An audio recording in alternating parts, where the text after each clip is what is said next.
அடுத்ததாக டெஃபினிஷனில் வந்து எரர்னா என்ன, இன்ஸ்ட்ருமெண்ட் எஃபிஷியன்சி அப்படின்னா என்னன்னு பார்க்கலாம்.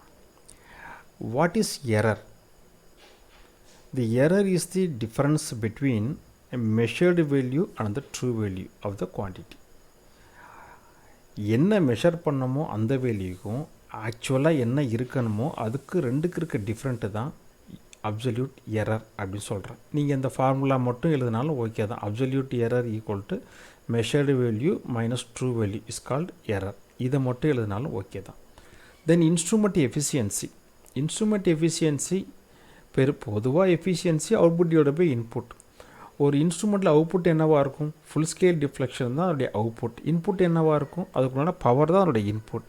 அப்போ instrument efficiency equal to measuring quantity at full scale by power taken by the instrument at full scale. இதுதான் வந்து instrument efficiency. Then what are the classifications of instrument? Classifications ஒரு இன்ஸ்ட்ருமெண்ட்டில் பொதுவாக இது 2 மார்க்கில் வந்து கேட்பாங்க. அப்சல்யூட் இன்ஸ்ட்ருமெண்ட் அண்ட் செகண்டரி இன்ஸ்ட்ருமெண்ட்டை 2 வகையாக பிரிக்கலாம். அப்சல்யூட் இன்ஸ்ட்ருமெண்ட் அப்படின்னா என்ன? இந்த அப்சல்யூட் இன்ஸ்ட்ருமெண்ட் என்ன பண்ணுன்னா ஒரு மெஷர்டு குவான்டிட்டியினுடைய அவுட்புட்டை எப்படி கொடுக்கும்னா ஒரு ஃபிசிக்கல் கான்ஸ்டண்ட்டாக கொடுக்கும். அதாவது the quantity under measurement in terms of the physical constant. இதுதான் முக்கியமான வார்த்தை. In terms of the physical constant. இது அப்சல்யூட் இன்ஸ்ட்ருமெண்ட். இந்த இன்ஸ்ட்ருமெண்ட் வந்து கேலிப்ரேட் பண்ணணுங்கிற அவசியம் கிடையாது. இதோடைய எக்ஸாம்பிள் எடுத்துட்டோம்னா tangent galvanometer example. Secondary instrument. Secondary இன்ஸ்ட்ருமெண்ட்டுடைய அவுட்புட் எந்த மாதிரி இருக்கும் அப்படின்னம்னா இண்டிகேட்டட் பை த இன்ஸ்ட்ருமெண்ட். அது மெஷர் பண்ணுற வேல்யூவை ஒரு இண்டிகேஷனில் ஒரு அவுட்புட்டாகவே கொடுத்துரும். என்ன வேல்யூவை மெஷர் பண்ணமோ அதை அவுட்புட்டாகவே கொடுத்துரும். அப்சல்யூட் இன்ஸ்ட்ருமெண்ட்டில் வந்து ஃபிசிக்கல் கான்ஸ்டண்ட்டாக சொன்னது.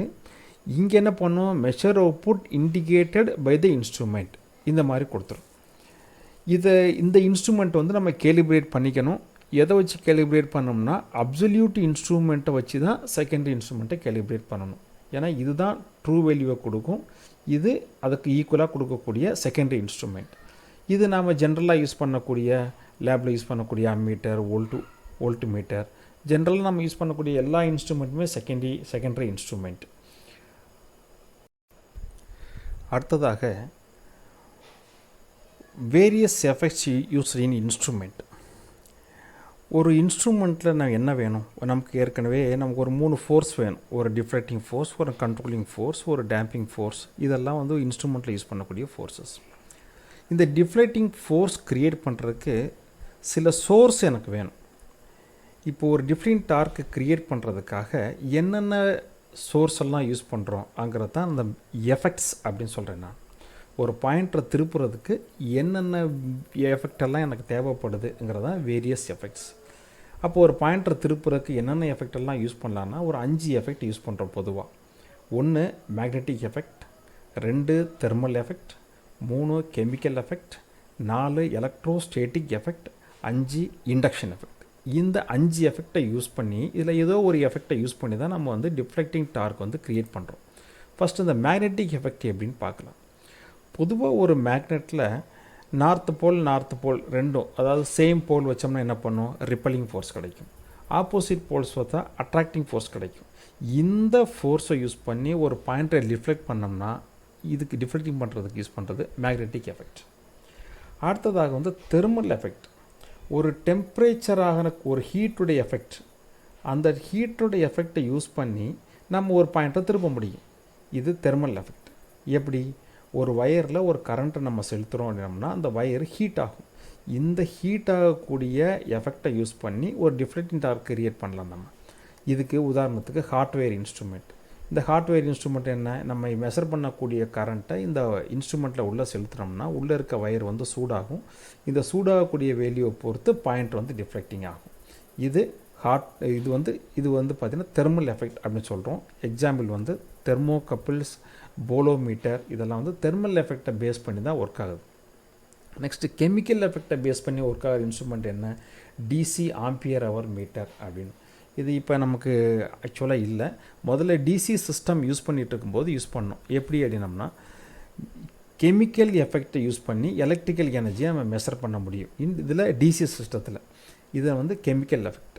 அடுத்ததாக எலக்ட்ரோஸ்டேட்டிக் எஃபெக்ட். எலக்ட்ரோஸ்டேட்டிக் எஃபெக்ட்டுங்கிறது என்ன? ஒரு பிளேட்டில் வந்து நம்ம சார்ஜ் பண்ணுறோம், ஒரு 2 பிளேட்டை நம்ம சார்ஜ் பண்ணுறோம். என்ன ஆகும்? சார்ஜை பொறுத்து என்ன பண்ணும்? 2 பிளேட்டும் ஒன்று அட்ராக்ட் ஆகும், இல்லை ரிப்பல் ஆகும். இந்த அட்ராக்ஷன் ஆர் ரிப்பல்சன் ஃபோர்ஸை பேஸ் பண்ணி ஒரு பாயிண்ட்டை நம்ம டிஃப்ளெக்ட் பண்ண முடியும். இதுக்கு எலக்ட்ரோஸ்டேட்டிக் எஃபெக்ட் வந்து யூஸ் ஆகுது. உதாரணமாக வந்து வோல்ட்மீட்டர். அடுத்ததாக இண்டக்ஷன் எஃபெக்ட். ஒரு இண்டக்ஷன் எஃபெக்டை பேஸ் பண்ணி ஒரு டிஃப்ளெக்டிங் பண்ண முடியும். எப்படி பண்ண முடியும் அப்படின்னம்னா, ஒரு அலுமினியம் டிஸ்க் எடுத்துக்கலாம். இந்த அலுமினியம் டிஸ்கை 2 மேக்னெட்டிக் போல்ஸுக்கு இடையில, ஒரு ஆல்டர்னேட்டிங் மேக்னெட்டிக் போல்ஸுக்கு இடையில இந்த டிஸ்கை நம்ம வந்து ரொட்டேட் பண்ணோம் அப்படின்னம்னா, இந்த டிஸ்க் என்ன பண்ணும்? மேக்னெட்டிக் ஃபீல்டை கட் பண்ணும். அப்போ இந்த அலுமினியம் டிஸ்க்குங்கிறது ஒரு கண்டக்டர். இந்த கண்டக்டர் மேக்னெட்டிக் ஃபீல்டை கட் பண்ணும் பொழுது என்ன ஆகுது? அந்த அலுமினியம் டிஸ்கில் ஒரு இஎம்எஃப் இன்டியூஸ் ஆகுது. இந்த இஎம்எஃப்னால என்ன ஆகுது? அது ஒரு க்ளோஸ்டு பார்த்தா அலுமினியம் டிஸ்க் இருக்கிறதுனால அதில் ஒரு கரண்ட் கிரியேட் ஆகுது. அது பேர் எடி கரண்ட்.